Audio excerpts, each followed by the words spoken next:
സുഭാഷിതം digital ചാനലിലേക്ക് സ്വാഗതം. അങ്ങനെ അവസാനം നമ്മൾ രംഗപ്രവേശം ചെയ്തു. എന്താണ് രംഗപ്രവേശം ചെയ്തിരിക്കുന്നത്? ചൈന ഇന്ത്യ ഭായി ഭായി ആയിരിക്കുകയാണ്. ഇന്ത്യയും ചൈനയും കൈ കോർത്തിരിക്കും.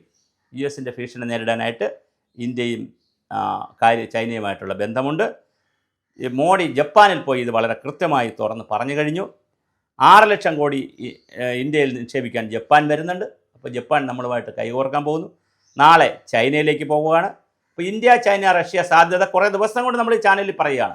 അതിൻ്റെ സാധ്യത വളരെ വലുതാണ്. ഇന്ത്യ റഷ്യ ചൈന സഖ്യ സാധ്യത വരാൻ പോകുന്നു. അതുപോലെ തന്നെ ജപ്പാനിൽ പോയി ടോക്കിയോയിലെത്തിയ പ്രധാനമന്ത്രി ജപ്പാനിൽ ഇന്ത്യൻ സമൂഹം സ്വീകരിച്ചു. അവിടെ 10 വർഷത്തിനുള്ളിൽ ഇന്ത്യയിൽ 6 ലക്ഷം കോടി രൂപ 10 ട്രില്യൺ yen അവിടെ നിക്ഷേപിക്കാമെന്ന് ജാപ്പനീസ് പ്രധാനമന്ത്രി പറഞ്ഞു. എന്ന് പറഞ്ഞാൽ ഒരുപാട് ഉൽപ്പന്നങ്ങളുടെയും ഫാക്ടറികളും മറ്റു കാര്യങ്ങളുമൊക്കെ ഇന്ത്യയിൽ വരാൻ സാധ്യതയുണ്ട്. 5 വർഷത്തിനുള്ള ഇരു രാജ്യങ്ങളിൽ നിന്നും വ്യത്യസ്ത മേഖലകളിലായി 5 ലക്ഷം പേരുടെ കൈമാറ്റം ഉണ്ടാകും. അപ്പോൾ ജോലി അങ്ങോട്ടും ഇങ്ങോട്ടൊക്കെ കൊടുക്കുമെന്നുള്ളതാണ്. ഇരു രാജ്യങ്ങളും ചെറുകിട ഇടത്തരം സംരംഭങ്ങളെ പരസ്പരം ബന്ധിപ്പിക്കാൻ കഴിയും. ചന്ദ്രന് 5 ദൗത്യത്തിന് ISRO ജാപ്പനീസ് സ്പേസ് ഏജൻസി JAXUമായി ബന്ധമുണ്ടാകും. എത്ര മനോഹരമായ തീരുമാനങ്ങളാണ്.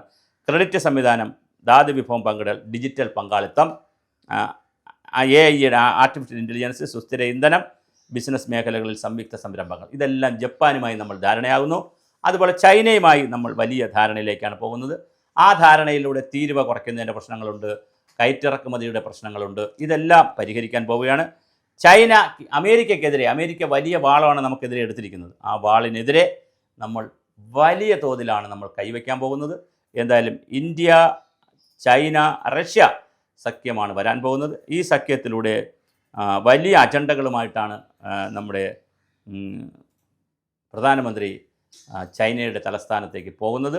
അപ്പോൾ തീർച്ചയായും ടോക്കിയോയിൽ പോയതും അങ്ങനെ തന്നെയാണ്, ജപ്പാനിൽ പോയതും അങ്ങനെ തന്നെയാണ്, ചൈനയുടെ തലസ്ഥാനത്ത് പോവുകയാണ്. ഒരു കാലഘട്ടത്തിൽ ഇന്ത്യയും ചൈനയും എതിർ ചേരികളിൽ നിൽക്കുന്നതായിരുന്നു. പ്രത്യേകിച്ച് സിയാച്ചിൻ മേഖലയിലേക്ക് അതിർത്തി തർക്കത്തിൻ്റെ ഭാഗമായി നമ്മൾ 2 മേഖലയിൽ നിന്നവരാണ്. അത് നന്നായി മുതലെടുത്തവരാണ്. പാകിസ്ഥാനും ബംഗ്ലാദേശും ശ്രീലങ്കയൊക്കെ നന്നായി മുതലെടുത്തവരാണ്. പക്ഷേ അതിനെയൊക്കെ ഓവർടേക്ക് ചെയ്തുകൊണ്ട് അതിനെ കടത്തിവെട്ടിക്കൊണ്ട് ഇപ്പോഴും നമ്മൾ ചൈനയുമായി ധാരണയായിരിക്കുകയാണ്. മാത്രമല്ല റഷ്യയും നമ്മളുമായിട്ട് മാത്രമാണ് എപ്പോഴും ധാരണ ഉണ്ടായിരുന്നത്.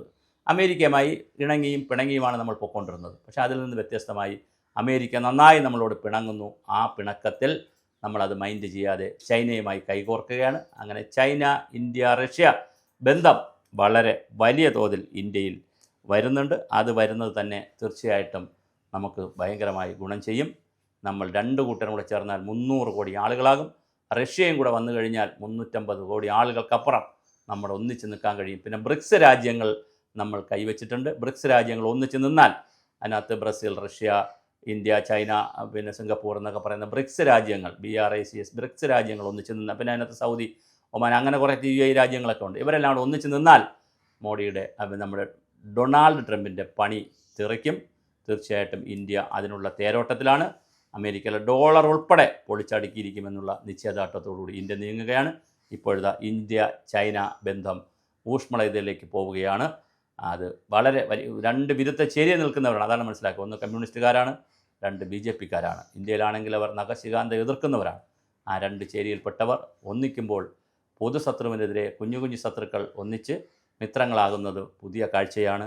ഈ പുതിയ ലോക കാഴ്ചയാണ് നമുക്ക് 25-ൽ സമൂഹത്തിന് നൽകുവാനുമുള്ളത്.